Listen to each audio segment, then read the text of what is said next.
What's good, Aunt May? I'm your guide, Q, and today we're looking at some Am I the Antagonist? I get in a fight with at least one Redditor in this video, let's go. Am I the antagonist for not letting our kids eat my wife's cooking? Throwaway. I, 34 male, have a wife, 32 female, and we have 2 children, 4 female and 7 male. I work as a manager at a care home, and my wife owns a bakery with her mom. My wife cooks all the time because she is much better at cooking than I am. I cook sometimes. She is the one who takes care of the house, kids, and chores. Yesterday when I came back from work, dinner was ready, so I plated it up for everyone while my wife was washing her hands. My kids like their food cut up. I was cutting their chickens into pieces, and it looked a bit pink. I told my wife to look at it, and she said, "It's a little bit pink, but it's fine." I told her I'm not letting them eat it if it's pink. She told me to stop being a baby and it won't kill them. I keep telling her that it's pink in the middle and that they shouldn't eat it, they can get food poisoning, and that it's dangerous for them. She told me, if you don't want them eating it, then you can cook their dinner. I made them ham and cheese toasties. Also made her one, but she didn't eat it. She told me she isn't talking to me if I think her cooking is horrible. I don't think it's horrible, I just don't want our kids eating that. I told her to stop thinking she was right. So, am I the antagonist? So this was the top reply, and it confused me because, for me, this was a very cut and dry, like, this guy is not the asshole, but this person says, info, why didn't you just put the chicken back in the oven? In the meantime, you're the asshole. Pink chicken is not dangerous if the internal temp was high enough. Also, instead of just saying, oh honey, I'm worried the chicken is a little pink, can we cook it just a little bit more to be safe? You went all the way, I am not serving that to the kids, and made a new meal altogether. Edit just for the people who don't know how to cook. Chicken has to reach an internal temp of 165 degrees. It might still look pinkish, but it's totally fine to eat. Also, the chances of getting salmonella from undercooked chicken is pretty slim. Shut the fuck up, dude. The real risk is cross-contamination, not undercooking. So I got a little heated there. I'm just gonna dial it back a little bit. This person made a good point with why don't you just put the chicken back in the oven? They absolutely should have done that. The only reason I could think of them for not doing that is maybe everybody was just so heated about chicken that they wanted to drop the topic entirely. However, I don't like that you brought up internal temperature because there's nothing said in the story of somebody pulling out a meat thermometer and actually testing. Most people, when they're cooking their chicken,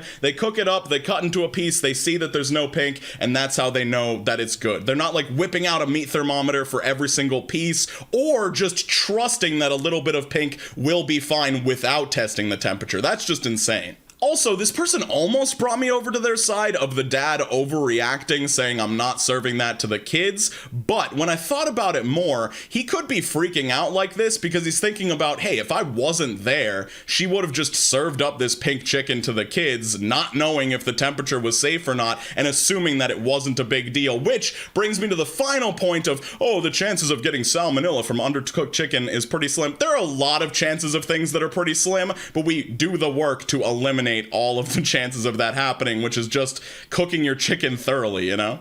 AITA for not wanting to talk to my stepdad, as he is the reason I cannot get a cat. Basically, for as long as I, 15, can remember, I've wanted a cat. When I was younger, my mom, 41, said it would be too much work for her to look after as do everything else since my dad passed away when I was 5 and she was a single mom. So instead, she always said I could get my own cat for my 16th birthday as long as I looked after it myself. I'm now a couple months out from my birthday, and a week ago I brought up how excited I was to be getting my own cat finally, but mom said she needed to talk to me about that. She said that my stepdad, 44, is actually allergic to cats and I would need to talk to him about it. My mom and stepdad have been together for 2 years, and he moved in maybe 6 months ago. When I talked to him, he explained how he was severely allergic and would not stop sneezing when one was around and had no way he could live with one. My mom took his side and said it wouldn't be right for him to have to deal with constantly being allergic. I said I would pay for allergen tablets and that the cat wouldn't go near their room and would sleep in mine, but he wouldn't change his mind. So now I'm extremely upset and angry and don't want to talk to him. Whenever I think about it or see him, I just get upset. It isn't fair that I've been looking forward to getting a cat for years and now I can't. The reason I think I may be the asshole is because last night my mom said the way I've been treating my stepdad has made him upset. So I've explained that I'm definitely more upset than he is, and if I don't want to talk to him, I don't have to. So am I the asshole? TLDR, I was always told I could get a cat for my 16th birthday, but now my stepdad is allergic, and I can't, so I'm not talking to him. So everything that I needed explained about why this situation is going the way it is was explained in the first sentence when this person said they were 15 years old. Like, this sucks. This is definitely not a fun thing to have to go through, but life is just unfair like that. And your stepdad, he's just got an allergy to this. Like, he cannot control that whatsoever. And there's no amount of trying to keep it out of their bedroom or have it sleep in your room that is going to stop him from having an allergic response to this. So sadly, yeah, this is just a life thing. Like, often other people's circumstances are going to trump your desires even if you were promised something. And sadly, you will probably only run into more situations that are much, much more egregiously unfair than this one as you get older. Am I the antagonist for turning my wife down on getting a hotel for Christmas due to the cost, but considering it for my mom? My wife is pretty pissed at me right now, so we had to move in with my mother and her husband due to some financial setbacks. I really don't need judgment for this. I feel like shit, but it was the most logical solution, and living here hasn't been too bad. My wife came to me concerned about a week ago and said she wanted to get a hotel to spend Christmas or at least Christmas morning in. We've really cut back financially, and our children will be receiving very modest gifts this year. She feels bad that there won't be much for them and doesn't want them to wake up at my mom's house and see the pile of gifts under the tree that aren't for them. I gently explained that hotels cost a lot of money, especially for Christmas. We've been saving and doing so well, and I really don't want to spend the money. She even said that we could come back and do Christmas dinner with my family, but she doesn't want the kids to be there in the morning. I explained that I feel like this is ultimately unhealthy, and we can't shield them from reality, and really Christmas shouldn't be about the gifts. Here's where I might be the asshole. My wife brought it up again in front of my mom, and my mom chimed in about how nice it would be for her, and she would love to have Christmas morning alone with her husband. I immediately felt mortified because I don't want to be somewhere I'm not wanted. My mom had also done a lot for us and doesn't ask for anything in return, so I felt even worse that she wanted to just be alone on Christmas morning. I told my wife in private that I would consider it, and she blew up. She said it made her feel like shit that I would do it for her mom and not her, and that I'm being cheap and a mama's boy, and that we shouldn't be spending money to make my mom happy. So I've previously started off this commentary by saying I understand where the wife is coming from emotionally, but honestly, deep down, I really do not understand and cannot emotionally put myself in her shoes, because every time I think about the situation, I just see that, like, okay, initially he made the decision to save the money and not go with the hotel, but once additional information came to light that his mother and his wife actually wanted the exact same thing, he decided to reevaluate and maybe go for it.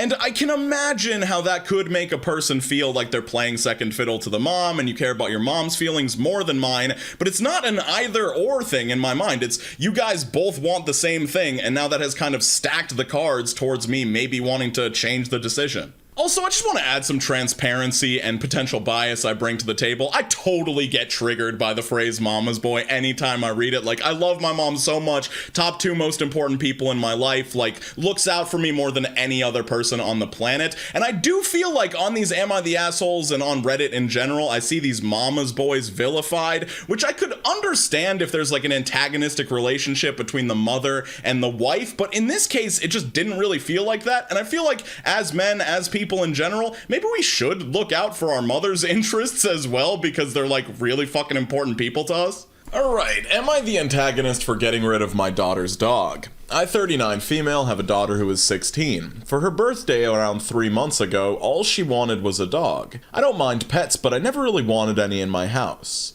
My daughter's always begged to get a dog or a cat, and up until this point I've said no. This time I really thought about it. She is a good kid, and I figured since she was turning 16, she was mature enough to take care of it. I agreed to get her a dog, but I made plenty of rules. The main rule being that she was the one who would take care of the dog. Feeding, walking, and taking it outside. She was very happy about this, and we went to a local shelter.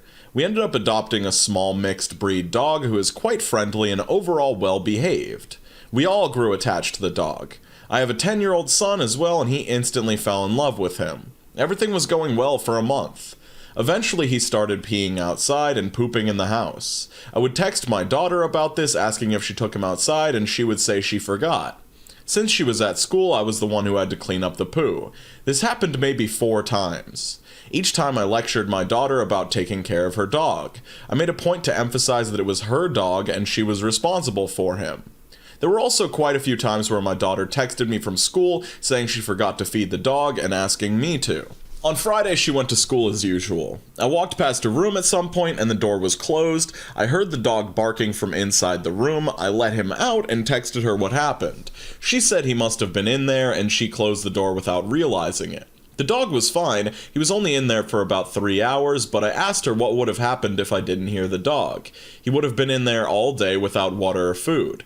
I was very annoyed since I never wanted any pets. I made a heat-of-the-moment decision to get rid of the dog. I called my sister, who lives 10 minutes away and loves dogs. I asked her if she would take care of the dog, and also said it may be temporary if my daughter can prove that she's ready to actually care for him. My sister happily agreed, and I brought him over to her house before work. Of course, I intend to take my kids to visit the dog, but I'm done taking care of him when it's supposed to be my daughter. I also feel the dog will be better cared for at my sister's house. I explained this to the kids, who were extremely upset with me.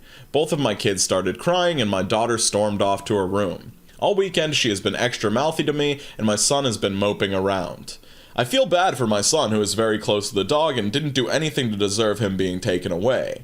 I do feel bad for my daughter as well, but she broke our agreement. Am I the asshole? So initially I did not think that I was going to agree with the everybody sucks verdict, but once I got to like the middle and the end, I was like, yeah, everybody frickin' sucks here. Like the daughter, clearly just not mature or responsible enough to take care of a dog. Like if nobody had been home when these things were happening, this dog would have just been straight up neglected. However, I do think that the mother is actually the bigger asshole in this situation because she's the parent, she's the adult, and it sounds like she got this dog only because she had the insurance policy of if the daughter doesn't take care of it, I'm going to get rid of it. And then it's like, did you think about the consequences if that actually happens? Like you've got another kid that's getting attached to this dog. You also did not give any sort of ultimatum of like, oh yeah, this dog is gonna live with Aunt Sally if you don't start fucking taking care of it, bro. Like, don't just do that as a surprise to both kids. Like, at least give some sort of heads up or like legit last chance to fix it, you know? On top, I've got my video on 15-second horror movies, never gonna stop pushing it. On bottom, I've got my most recent incel video that I haven't done in a while. Hope everybody's doing well. Channel members on the left, skate on to the best of your abilities, and I'll see you super soon. Drink a lot of water, Cub Scouts. Later.